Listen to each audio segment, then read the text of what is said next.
COVID cases creep up, and the merits of free community college.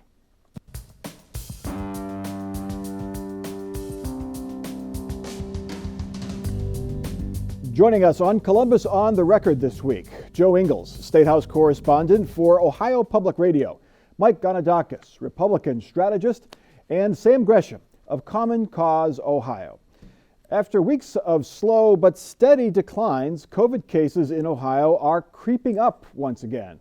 Whether it's because people are gathering more inside or they're getting tired of wearing masks, Ohio has seen significant increases in new COVID cases this week. New daily cases approached 5,000 at the end of the week.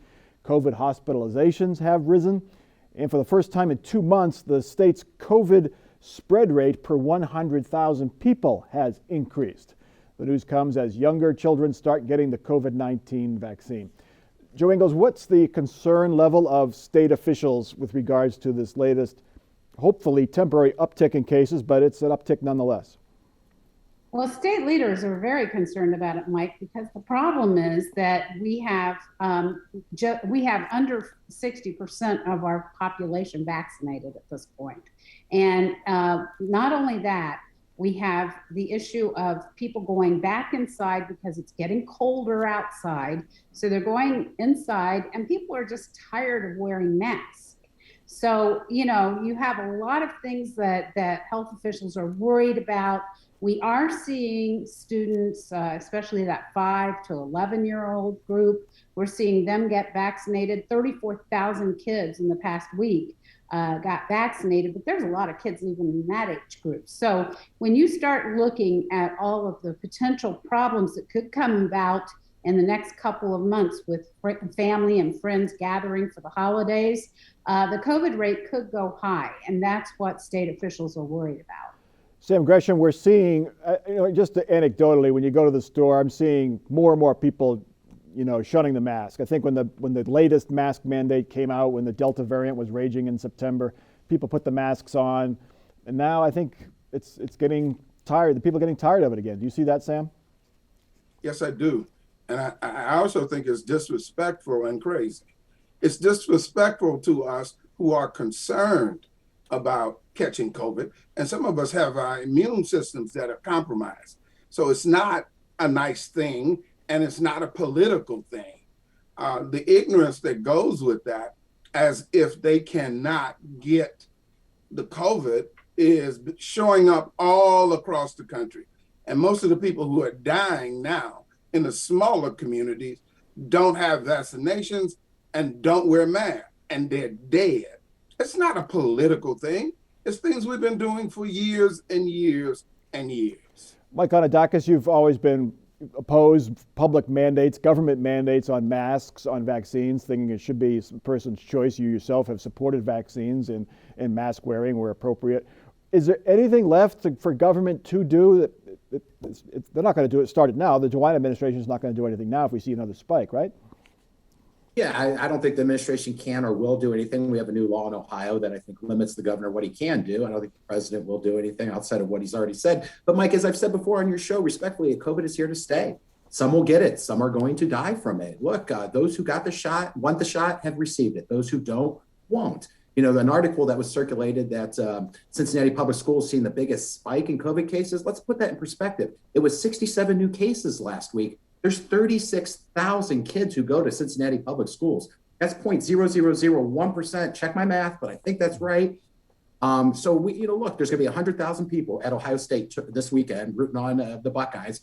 I was at the Dave Matthews Band concert last Friday night. 20,000 people. There were no masks. They didn't even check the vaccine cards that we were supposed to bring or on the app on the phone. So when we said are people getting tired and exhausted, everyone is, regardless if you're Democrat, Republican, government official or not. Joe Ingles, the state officials are still urging folks to get the vaccine and wear a mask, but no hint of any kind of mandates or incentives other than the scholarship lottery that's still going on. Yeah, the scholarship lottery, and then some of the different venues for the little kids. They're giving them, little things when they come in to get their shots. For example, in Cincinnati, they're giving them hero capes to wear when they come in and get their shots. So there are little things that are incentives. Some businesses And I believe the state of Ohio is still giving money to some employees who are getting their shots. And of course, they're mandated for some people. So some people need to get their shots to keep their jobs. But as far as some sort of statewide mandate that covers everyone, a big stretching kind of thing, that's unlikely to happen. Mike Gonidakis, you mentioned the Cincinnati school statistics, and that is true. But also, if you look at some other numbers, 223 million people in the United States have gotten the COVID vaccine. There have been 9,500 deaths attributed to the COVID-19 vaccine in the United States. That's a death rate of 0.004%. But still, many people, particularly on the right, are saying the vaccine is dangerous, we shouldn't trust it. How do we get the message out that the vaccine is proven to be safe, except in very rare occasions? I agree with you, Mike. The vaccine has saved lives, absolutely. And those that are in the vulnerable population or just want it, you should get it. If you're a senior, you're in a nursing home, or whatever the circumstances may be, compromised immune system, as we heard earlier, whatever that is, you should get it because it does work. The vaccine works. My only hesitation is government mandating it, employers mandating it. Sam Gresham, the Biden administration is trying to mandate companies through OSHA, companies over 100 employees or more, but the courts have gotten involved. Do you see that having any impact? Do you see that mandate going through? Yes, I do. If you look what happened in Texas with Governor Abbott's approach to schools, the courts reject that. The courts will continue to reject. There's no logical reason any government could give for why they don't want vaccinations and why they don't want masks to prevent death. We've been doing this for 100 years, and they can mandate those. If you don't have your child vaccinated in a few months for COVID and they are within the age range, the schools don't have to let you in. Your kids can go back home and do homeschooling if that's it. But more sensibly and understanding a sense of cooperation. Every day you get in your car and you go to a red light and you stop. That's not a police officer 1,000 miles around you. The reason you do that is because you're cooperating as a member of a productive community. I stop at the red light. I wait to go across the street. Taking a vaccination shot and wearing a mask is just like that. You don't know what my systems are. You don't know what I'm dealing with. And if you walk up on me and give me the virus, that's not fair. That's not right.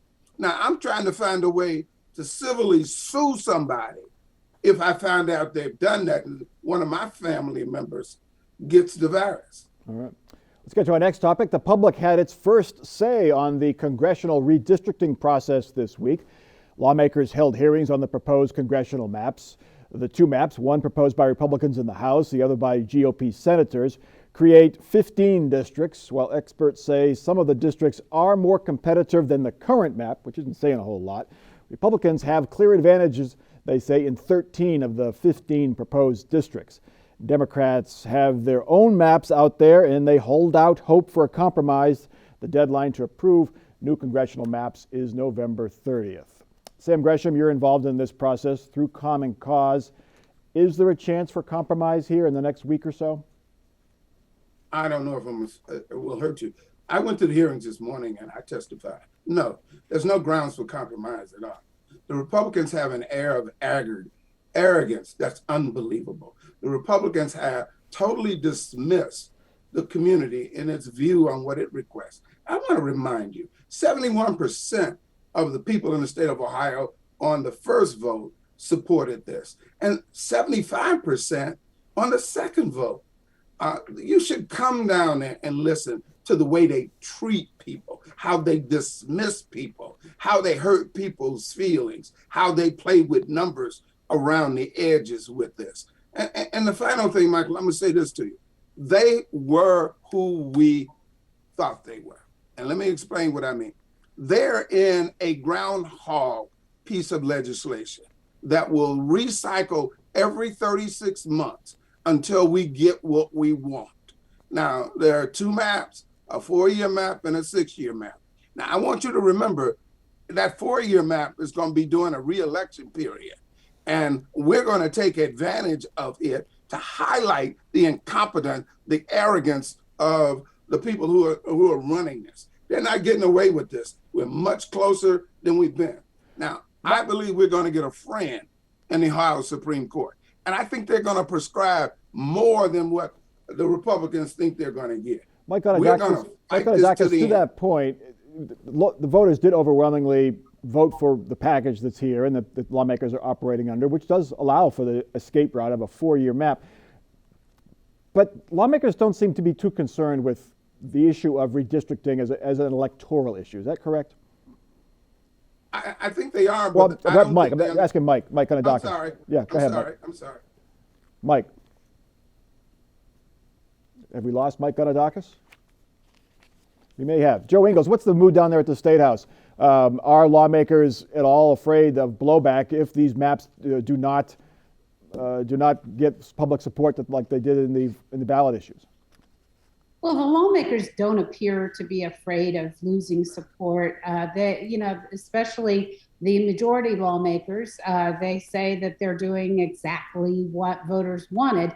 But if you listen to the people who are showing up at these meetings that Sam was talking about, it is clear from the majority of those folks that this is not what they voted for. They did not want this. And, a lot of this comes down to talks about, is it proportional? Is it compact? Is it constitutional? Those kind of guidelines. And depending on who you are, the answers are different to that. And so it's going to be real interesting. I think Sam's right that we're going to see courts deciding this issue. And the courts will pretty much take it from here. And I think, we're going to see more and more emphasis on getting all of the maps basically in court. So we'll watch it play out. Mike Gonidakis, Jim Jordan, congressman from Urbana and represents anywhere from Cincinnati to Lake Erie currently. Under the new maps, he would represent, at least the House map would represent Clintonville and Linden, the Linden neighborhood of Columbus. He's mad. He says that the GOP at the State House are trying to draw him out of Congress. Does he have a point there? Should he be worried, Mike Gonidakis? I don't think he should be worried because this isn't the final map. My sources tell me there'll be a new map next week and it'll be voted on and passed by the legislature next week as well. Look, at the end of the day, third-party groups, this Dave's map that a lot of reporters in town use to look at the various lines said this: there's 6 R districts, 2 D districts, and there's 7 competitive districts under the current plan, which is going to change next week, mind you. But here's the thing, Mike, candidates matter, campaigns matter, and issues matter. Look at Virginia 2 weeks ago. There's not enough Republicans to elect a governor statewide in Virginia, but a better candidate ran. If the Democrats have good candidates, they can win these 7 competitive districts as drawn currently, going to change next week. And they would hold then a 9-6 advantage with 15 congressional districts in Ohio. Run good candidates. You can be successful too as a Democrat in Ohio. Okay, for the next 3 years, any graduate of Columbus City Schools can go to Columbus State Community College for free. All students have to do is maintain a 2.0 GPA at Columbus State. It will save students about $5,000 a year in tuition. The program will cost $9.5 million. The City of Columbus will pick up $4 million. Columbus State, $1 million, and the other half will come from private donations. Mike Gonidakis, used to be all you needed was a high school degree to get a decent job. Well, now you kind of need the advanced training, at least a community college degree, to get a decent job. We pay for high school for students. Shouldn't we also pay for community college? And what do you think of this? No, I don't think we should. And I think the trade schools are great options for people to go out and make a living too, leaving behind 4-year and 2-year schools. But at the end of the day, Mike, I think this decision by Columbus State's unfortunate and misguided. This liberal academic mindset for these kids, I believe it's going to do them more harm than good. And I believe personally, my personal borderline racist. Come on, Sam, my turn. Because all you have to do, if you peel back the layers of this new program, you just have to graduate. Just have to graduate. Get that C, get that C minus, and off you go to college. There's no incentive for African-American students in Columbus Public to try to get A's, work hard, achieve hard, because, hey, now all I got to do is get a C and I'm off to free college. And when you get there, you only have to maintain a 2.0 grade point average at Columbus State to keep that free tuition plus $1,000 a year in living expenses, mind you. That's you don't see any kids in Dublin, New Albany getting those types of offers or anything. They're out there competing in the marketplace. We should hold our students to the highest standard, have good teaching environment. Columbus Public Schools gets the highest per pupil funding in the state, in the entire state. They should be using those resources to help those kids, but yet what they're doing is disincentivizing them to work hard. We need to teach them the value of hard work, get good grades, and go have a great career. But now they're going to be trapped again in a system where, hey, just do the bare minimum. Teachers are going to be pressured to, hey, don't give Johnny and Joey a D or an F. Give them that C, C minus, so we can graduate them and ship them off to Columbus State.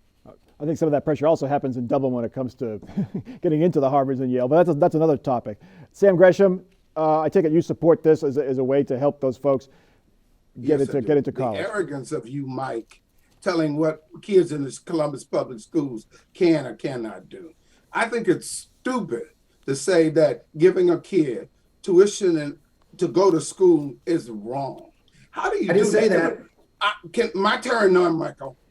Everybody around the world does that. Tuition is free all over the world. We're the only industrialized country in the world that doesn't do it. And you lay that at the foot of Black folk who've been through the worst form of systemic racism that ever exists.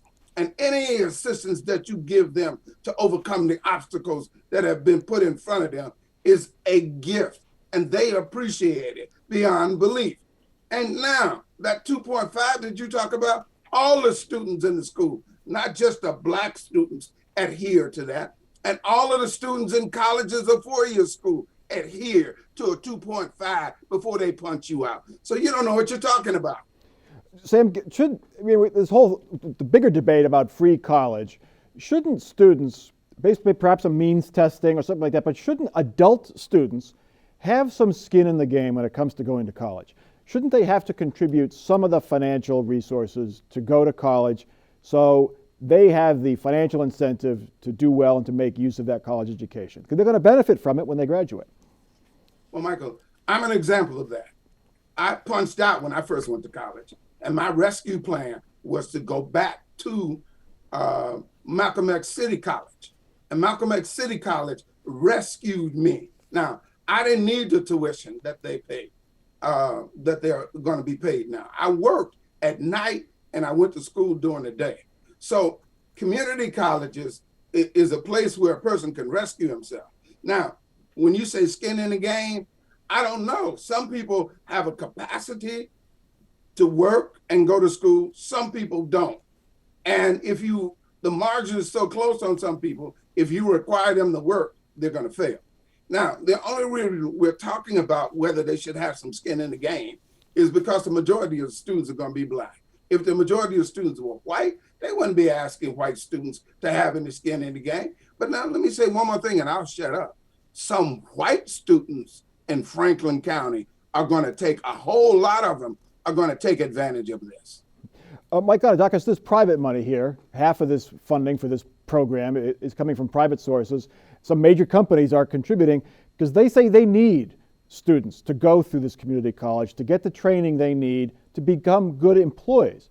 Isn't it good economic sense, good business sense for a public-private partnership to fund free education for community college? Isn't that a reason to do it, Mike Gonidakis? Hey, if Daddy Warbucks corporations here in Central Ohio, and there's a lot of rich ones here, if they want to fund kids to go to school, that's great, do it. If that's what they want to do with their private business dollars, tell their shareholders what they're doing to be good corporate citizens, that's great.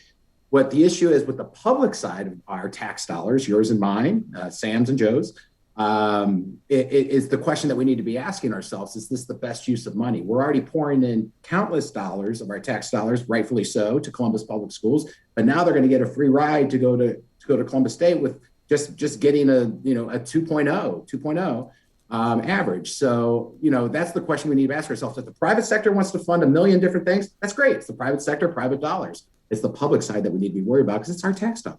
Okay, 18 months ago, the calls came from the streets surrounding Columbus City Hall and the State House and from the street in front of Mayor Ginther's house. The message was defund the police. Whatever definition protesters put on that phrase, the message was clear: spend more money on social services and less money on policing. With those protests still fresh in his mind, but with the city's murder rate rising to a record high, Mayor Ginther this week presented a public safety budget that still emphasizes officers on the street. The mayor wants the city to spend $660 million on public safety and hire 170 new police officers. Now, most of those officers would replace retiring or resigning officers. The budget is not all law and order, however. It would spend some money on youth programs, neighborhood services, and mental health services. Sam Gresham, what do you make of this? It's two problems. There is a lot of crime, violent crime in the city of Columbus, but there's also calls to change the way the police system operates. What does this budget do in your mind? Well, the first thing that people get impressed with is the 660,000. I think what people should worry about is in the details. What is the programming? What it intends to do? How are you going to deliver it to the people? How are you going to measure its success to whether you want to change? How are you changing situations? Are you just spending money? And I'm worried that we're just going to end up spending money. Back in my day, when I was at the Urban League, we had a program called Weed and Seed, and it dealt with crime. What it says is, we're going to seed you to help you get a job, okay? And we're going to give you training and give you an opportunity. We're going to weed you if you decide you don't want to do that. We're going to put you in jail. And that's how it was presented to would-be criminals, wannabe criminals, and real criminals. Guess what? It worked. Joe Ingles, this is always the debate in local government budgets. 64%, I think, of the city's budget goes to public safety, police and fire and other public safety issues. And the advocates for change say that should be a less of a percentage and to put more money into programs like Sam described. Yeah, I mean, you'll see that when you break down, even talking to the police officers, they will tell you that there are a lot of situations that they can only do so much, and then that's it. And that they want a collaboration with different resources, different, for example, more mental health counseling kind of services, those kind of things. And they also want the community to be involved with the police force, and they want to be a partner in the community. And as Sam has said, sometimes the community doesn't see them in the same light. So there's a lot of ground that needs to be covered there. And, hopefully some of this money will be used to try to capture some of that. Mike Anadakis, people who live in neighborhoods suffering crime, high crime rates, they want police officers, but would you agree that the only way to force real change is to cut off the money? And if you're not going to get real change unless you change your funding priorities, especially when it comes to government? Well, here's what I know, Mike. At the end of the day, we have less cops right now today than we did before in the city of Columbus, and the crime rate spiking. I mean, a man was shot and killed outside of Easton this week at a Target store. Who's at Target during the day? Moms and their kids. That's how dangerous the city is. And that's just one example. There's hundreds more. Look, the genie's out of the bottle. This is too little too late. Mayor turned his back on the police when all this BLM stuff started, and Zach Klein started releasing everyone that got arrested when the cops were doing their job, whether it's the Civilian Review Board or whether it's the psychologists and the mental health people that are supposed to save us and keep us safe, which they're not. We have a big problem. If we want to get rid of crime in the city, hire more police officers with this funding to go out and arrest the bad guys. It's not that difficult. Sam Gresham, really quickly, Minneapolis folks turned down major police overhaul. Has the tide turned away from reform efforts because of the rising crime rate? No. It's more important that we do it now than it was before. Now, in my view, we have a reflex period in this country, and 2024 will be the end of that reflex period. There are lots of things that we need to do if we're going to maintain this country as it is. And policing, education, race relations, economic development are all parts of that. Okay. Let's get to our final off-the-record parting shots. And Sam Gresham, you go first. I hope that our communities are paying attention to the redistricting that's going on, because it's a silent killer. You'll wake up tomorrow and don't know what district or who you are voting for. Be careful. Okay. Mike Anadakis, your final thought.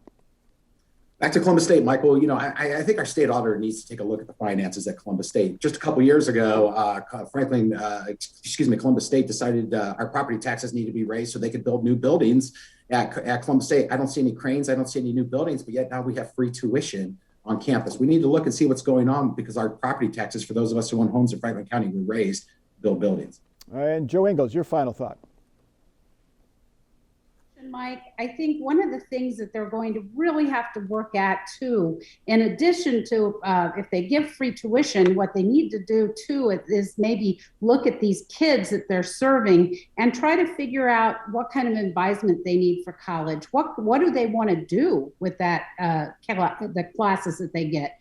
Maybe some mentorship. All those things are going to have to be part of this as part of that free tuition. Really quickly, Joe, do you see any state action on this to try to prevent this kind of type of thing?